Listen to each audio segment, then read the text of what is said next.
இந்த சாப்டர் வந்து நம்ம இப்போது இஃப் எல்ஸ்லாம் பார்க்க போகிறோம். அதாவது கண்டிஷன்ஸ்லாம் பார்க்க போகிறோம். ஸோ நம்ம ப்ராக்டிக்கலாகவே ஸ்டார்ட் பண்ணிடலாம். அது தியரிட்டிக்கலாக பார்க்கறதுக்கு பெருசாக ஒன்றும் இல்லை. ஸோ வந்து இப்போ நம்ம வந்து இப்போது என்ன பண்ணோம், நம்ம இன்டீஜர் ப்ரிமிட்டிவ்ஸ் நான் ப்ரிமிட்டிவ்ஸ்லாம் பார்த்தோம். ஸோ அதை டக்குன்னு ரீகலெக்ட் பண்ணிவிட்டு இப்போது int a is equal to 10 இருக்குது. அப்புறம் int b is equal to 15 இருக்குது வச்சுக்கோங்க. ஸோ இப்போ நம்ம ரெண்டுத்தையும் கம்பேர் பண்ணணும். இந்த a வந்து என்னெல்லாம் கம்பேர் பண்ண முடியும்? இந்த a வந்து ஏவும் a ஈக்குவல் டு பியா, ஏ வந்து 15 பியை விட பெருசா சின்னதா, ஸோ ஈக்குவலா இல்லை பெருசா சின்னதா அப்படின்றதெல்லாம் நம்ம எப்படி கண்டுபிடிக்கலாம் அப்படின்னு பார்த்தீங்கன்னா, ஜாவாவில் இஃப் கேஸ்னு ஒரு கேஸ் இருக்குது. ஸோ இஃப் கண்டிஷன் செக் பண்ணலாம். எப்படின்னா, இப்போ if A equal to check பண்ணணும்னா நம்ம என்ன பண்ணணும்னா வந்து டபுள் ஈக்குவல் போட்டு செக் பண்ணணும். ஸோ சிங்கிள் ஈக்குவல் போடுறப்போ என்ன ஆகுதுன்னு பார்த்தீங்கன்னா, வேல்யூ அசைன் ஆகும். சிங்கிள் ஈக்குவல் போடுறப்போ ஏ ஈக்குவல் டு 10ன்றான், இந்த வேல்யூ அசைன் ஆகிடும் இதுக்கு. ஸோ நம்ம ஏ ஈக்குவல் டு பி அப்படி செக் பண்ணணும்னா, ஏவும் பியும் சேமாக இருக்கா அப்படின்னு செக் பண்ணணும். அப்படின்னா நம்ம ரெண்டு டபுள் ஈக்குவல் போட்டு தான் செக் பண்ணணும். ஸோ டபுள் ஈக்குவல் போட்டு செக் பண்ணுறப்ப என்ன சொல்கிறேன், நான் இஃப்னு ஒரு கண்டிஷன் போட்டு இஃப் ஏ ஈக்குவல் டு பியா, ஏவும் பியும் சேமாக இருக்கா, சேம் நம்பரா அப்படின்னு செக் பண்ணுறேன். ஸோ சேம் நம்பராக இருந்தால் ஆமாம் சேம் அப்படின்னு பிரிண்ட் பண்ணு அப்படின்றத வைக்கிறேன். ஸோ ஆக்சுவலாக இங்கே ஏ 10 இருக்குது, பி வந்து 15 இருக்குது. ஸோ நமக்கு இந்த லூப் இந்த இதுக்குள்ளே வராது. இந்த கண்டிஷன் பாஸ் ஆனால் தான் இந்த இதுக்குள்ளே வரும். ஸோ இந்த இஃப்ன்ற கண்டிஷன் பாஸ் ஆனிச்சுனா தான் இதுக்குள்ளே வரும். ஸோ இங்கே நமக்கு என்ன வருதுன்றதை பார்க்கலாம். ஸோ இதுதான் ஒரு கண்டிஷன். இஃப்ன்றது நம்ம செக் பண்ணுறதுக்காக தான். நார்மல் இஃப் இது வந்து கண்டிஷன் ட்ரூவான்னு செக் பண்ணுறோம். ஸோ இங்கே எதுவுமே பிரிண்ட் ஆகலை பாருங்கள். ஏன்னா நம்ம இந்த இதுக்குள்ளே வரவே இல்லை. ஏன்னா இந்த கண்டிஷன் பாஸ் ஆகலை. ஸோ அப்போ என்ன பண்ணுறேன், அப்போது ஏ ஈக்குவல் டு பி வந்து கிடையாது. அப்போ A not equal to B. So இப்போ நாட் ஈக்குவல் டு பியான்னு எப்படி செக் பண்ணலாம்? அப்போ ஏ நாட் ஈக்குவல் டு பியா அப்படின்றத நான் கேட்குறேன் ப்ரோக்ராமில். ஸோ ஓகேப்பா, ஏ அப்போ நாட் ஈக்குவல் டு பியான்னு கேட்குறேன். ஆமாம் நாட் ஈக்குவல், அதுதான் வந்து இங்கே சேம் தான் நான் வச்சுருக்கேன். இங்கே அப்போ என்ன பண்ணுவோம், நாட் ஈக்குவல்ப்பா அப்படின்றத சொல்கிறேன். ஸோ இப்போ ரன் பண்ணி பார்த்தோன்னா நமக்கு இந்த கண்டிஷன் பாஸ் ஆனால் தான் இதுக்குள்ளே வருது. இது பாஸ் ஆகலாம் நம்ம இதுக்குள்ளே வந்திருக்காது. நாட் ஈக்குவல்ன்றது வருது. ஸோ இப்போ நம்ம இதை எப்படி எழுதலாம், லைட்டாக வேறு மாதிரி. ஃபஸ்ட்டு நான் என்ன செக் பண்ணுறேன், ஏ ஈக்குவல் டு பியான்னு செக் பண்ணுறேன். இப்போது ஏ ஈக்குவல் டு பியா, இஃப் ஏ ஈக்குவல் டு பியா அப்படின்னு செக் பண்ணுறேன். அப்போ ஏ ஈக்குவல் டு பி அப்படின்னா ஆமாம் ஈக்குவல்னு சொல்லு, ஸோ சேமுன்னு சொல்லு அப்படின்னு சொல்லிக்கிறேன். இல்லை சப்போஸ் இல்லை எல்ஸ் இல்லை அப்படின்னா இஃப் ஏ ஈக்குவல் டு பினா இது. இப்போ ஏ ஈக்குவல் டு பி இல்லைனா என்ன வேணா இருக்கலாம். இப்போ ஏ கிரேட்டராக இருக்கலாம், ஸ்மாலராக இருக்கலாம், நாட் ஈக்குவலாக இருக்கலாம். என்னவாக இருந்தாலும் ஒரு எல்ஸ் கேஸ் போடுறோம், அதுக்கு தான். ஸோ இதை காப்பி பண்ணி கூட நம்ம இப்படி போட்டுக்கலாம். ஸோ நாட் ஈக்குவல்னு சொல்கிறேன். இஃப் ஏ ஈக்குவல் டு பியாக இருந்தால் சேமுன்னு பிரிண்ட் பண்ணு, இல்லை எல்ஸ் இல்லைன்னா நாட் ஈக்குவல்னு பிரிண்ட் பண்ணு அப்படின்னு சொல்கிறேன். ஸோ இங்கே பிரிண்ட் மட்டும் கிடையாது. ஆக்சுவலாக நம்ம ஒரு கம்பெனியில் போய் ஒர்க் பண்ணுறப்போ நீங்கள் நிறைய கண்டிஷன்ஸ் எழுதுவோம். இதை பொறுத்து நான் லைட்டாக நம்ம சொல்கிறேன் இப்போது. ஸோ இங்கே ஏ ஈக்குவல் டு பி கிடையாது. ஸோ அதனால் இந்த இஃப் எல்ஸ் கேஸ் பாஸ் ஆகிடுச்சு. ஸோ ஃபஸ்ட் எப்பவுமே இந்த இஃப் கேஸ் பார்க்கும். இஃப் கேஸ் பாஸ் ஆகலாம், அதில் எல்ஸ் கேஸ் இருந்துச்சுன்னா எல்ஸ் கேஸ்குள்ளே போய் நமக்கு பிரிண்ட் ஆகிடும். ஸோ இதான் simple if and else case. இப்போ நம்ம வந்து இதில் வேறு என்ன பண்ணலாம்னு பார்த்தீங்கன்னா, இதுக்கு முன்னாடி வந்து நம்ம ஒரு எல்ஸ் இஃப்னு ஒரு கேஸ் இருக்கு இல்லையா. ஸோ இஃப் எல்ஸ் இஃப்னு ஒன்று இருக்குது. ஸோ அதை பற்றி நம்ம பார்த்துடலாம். இப்போ நம்ம வந்து யூசர்கிட்டேருந்து ஏஜ் வாங்கணும் இல்லையா, அதை வச்சு நம்ம போகலாம் இப்போது. ஸோ இப்போ யூசர்கிட்ட நம்ம ஏஜ் வாங்கியிருக்கோம்னு வச்சுக்கோங்க. ஸ்கேனர் போட்டு ஏஜ் வாங்கிட்டோம். ஸோ இப்போ என்ன பண்ணலாம்னு பார்த்தீங்கன்னா, நம்ம வந்து 3 கண்டிஷன் பார்க்கலாம். இஃப்னு ஒரு கண்டிஷன் பார்க்கலாம். ஸோ இஃப் ஏஜ் வந்து less than or equal, less than மட்டும் பார்க்கலாம். Less than 15. ஸோ 15 இல்லை 18 வச்சுக்கலாம். ஏஜ் வந்து 18 கீழே இருந்துச்சு அப்படின்னா நம்ம என்ன பண்ணலாம்னு பார்த்தீங்கன்னா, பிரிண்ட் பண்ணுறதுல கிட் அப்படின்னு வச்சுக்கலாம். கிட் அப்படின்ட்டு. ஸோ எல்ஸ் இஃப்னு ஒரு கண்டிஷன் இப்போ உள்ள வருது. ஸோ இந்த எல்ஸ் இஃப்ன்றது என்ன பண்ணணும்னு பார்த்தீங்கன்னா, சப்போஸ் ஏஜ் வந்து எல்ஸ் இஃப் ஏஜ் வந்து கிரேட்டர் தென் அப்படின்ற மாதிரி செக் பண்ணலாம். நம்ம கிரேட்டர் தென் 18 அப்படின்னு கூட செக் பண்ணலாம் நம்ம. ஸோ இது எங்கே நமக்கு யூஸ் ஆகும்னு பார்த்தீங்கன்னா, வந்து ஒரு கண்டிஷன் இருக்குது. நமக்கு 2-3 கண்டிஷன் நடக்கலாம். இஃப் வந்து ஏஜ் இந்த ஏஜாக இருக்கா அப்படின்னு நம்ம என்ன பண்ணலாம், லெஸ் தென் இந்த ஏஜ்ன்ற வேரியபிள் லெஸ் தென் 18 நம்ம லெஸ் தென் கம்பேர் பண்ணலாம், கிரேட்டர் தென் கம்பேர் பண்ணலாம். So less than or equal compare பண்ணலாம். இங்கே எப்படி லெஸ் தென் ஆர் ஈக்குவல்னால் ஏஜ் வந்து 18 உட்பட்ட 18 ஆர் பிலோ.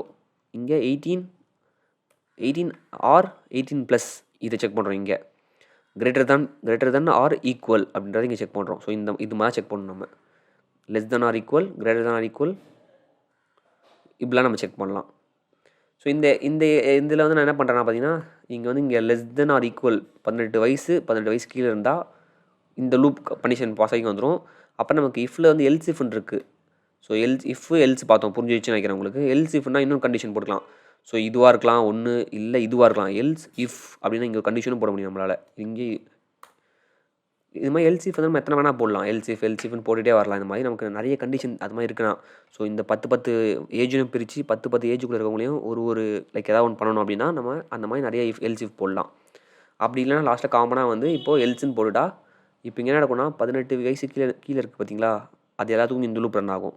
இப்போ 18 வயசுக்கு மேலே இருக்குது.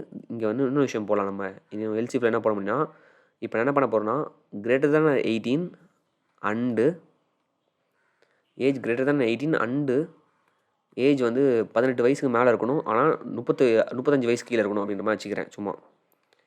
ஸோ நம்ம இப்படி செக் பண்ணலாம் சும்மா. ஸோ 18 வயசுக்கு இருந்தாவே கிட்னு பிரிண்ட் ஆகும். 18 வயசுக்கு மேலே இருந்து ஒரு 35 வயசு வரைக்கும் வச்சுக்கலாம் சும்மா. 35 வயசு வரைக்கும் இருந்தால் 90s கிட்ஸ் அப்படின்ற மாதிரி பிரிண்ட் பண்ண மாதிரி வச்சுக்கலாம் நம்ம. ஆக்சுவலாக 18 ஒரு 25 வரைக்கும் இருந்தால் ஒரு 90s கிட்ஸ் வச்சுக்கலாம் நம்ம. ஸோ பரவாயில்ல, ஒரு 18லேருந்து 90s கிட்ஸ்னு சும்மா வச்சுக்கலாம் கொஞ்சம் ஈஸியாக புரியறதுக்காக. ஸோ இஃப் 18 கீழே இருந்துச்சுன்னா கிட்டு, 18லேருந்து இவங்க ஏஜ் வந்து 35க்குள்ளே இருக்குது அப்படின்னா இவங்க 90s கிட்ஸு. அப்படி இல்லைன்னா இங்கே என்ன வரும், என்ன கண்டிஷனு, கண்டிப்பாக இப்போது 35 மேலே இருக்கிறது எல்லாமே இங்கே தான் வரும். ஸோ 35க்கு மேலே ஏஜ் இருந்துச்சு அப்படின்னா நமக்கு என்ன பண்ண போகிறோம் அப்படின்னு பார்த்தீங்கன்னா இந்த எல்ஸ் கேஸ்க்குள்ளே வந்துடும். ஸோ லெஜண்ட்ஸ் அப்படி வச்சுக்கலாம். ஸோ இப்படி இது உங்களுக்கு புரியுது நினைக்கிறேன். நம்ம என்ன பண்ணியிருக்கோம் இப்போ இஃப் கேஸில் பார்த்தீங்கன்னா ஃபஸ்ட்டு வந்து செக் பண்ணணும், ஈக்குவல் செக் பண்ணணும், அப்புறம் நாட் ஈக்குவல் செக் பண்ணணும், அப்புறம் less than or equal check பண்ணணும், அப்புறம் greater than or equal check பண்ணணும்.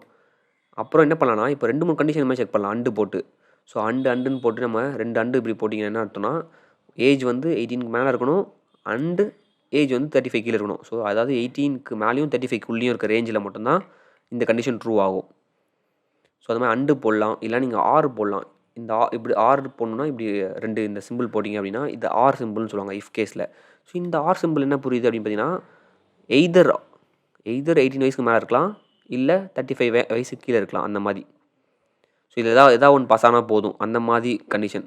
ஸோ அதாவது அப்போ 18க்கு மேலே இருக்கலாம் அப்படின்னா என்ன தெரியுமா, 98 இருந்தால் கூட நமக்கு இந்த லூப் பாஸ் ஆகிடும். ஏன்னா எய்தர் ஏதாவது ஒன்று ட்ரூ வந்தால் போதும். ஸோ 98க்கு மேலே ஏஜ் இருந்துச்சுன்னா நமக்கு அப்போ இந்த லூப்பில் வந்துடும். ஏன்னா எய்தர் ஏதாவது ஒன்று ட்ரூ வந்தால் போதும். அதனால தான் ஆர் கேஸ் யூஸ் பண்ணுறோம். அதனால தான் இப்போ இந்த இதில் நமக்கு ஆர் வேணாம், நமக்கு அண்டு மட்டும் போதும். ஸோ இது வந்து கோர்ஸ் வந்து நீங்கள் ரன் பண்ணி பாருங்கள், திருப்பி இது பண்ணி பார்க்குறப்ப ஒரு 2-3 வாட்டி பார்த்துட்டு ரன் பண்ணி பார்த்தா தான் கொஞ்சம் புரியும். லைட்டாக கன்ஃபியூஸ் ஆகிற மாதிரி இருக்கலாம், பட் இது வந்து ரொம்ப சிம்பிளான விஷயம். ஸோ இப்போ நம்ம வந்து ஏஜ் என்ன இருக்குது, 10 இருக்குது. ஸோ 10 இப்போ யூஸரோட ஏஜ் 10 இருக்குது. அப்போ என்ன பிரிண்ட் ஆகுன்றதை பார்க்கலாம். ஸோ கிட்னு பிரிண்ட் ஆகிருக்கு. ஸோ ஏஜ் 10 இருந்தால் கிட்னு பிரிண்ட் ஆகுது. ஸோ 20 இருந்தால் என்ன பிரிண்ட் ஆகுது அப்படின்றத பார்க்கலாம்.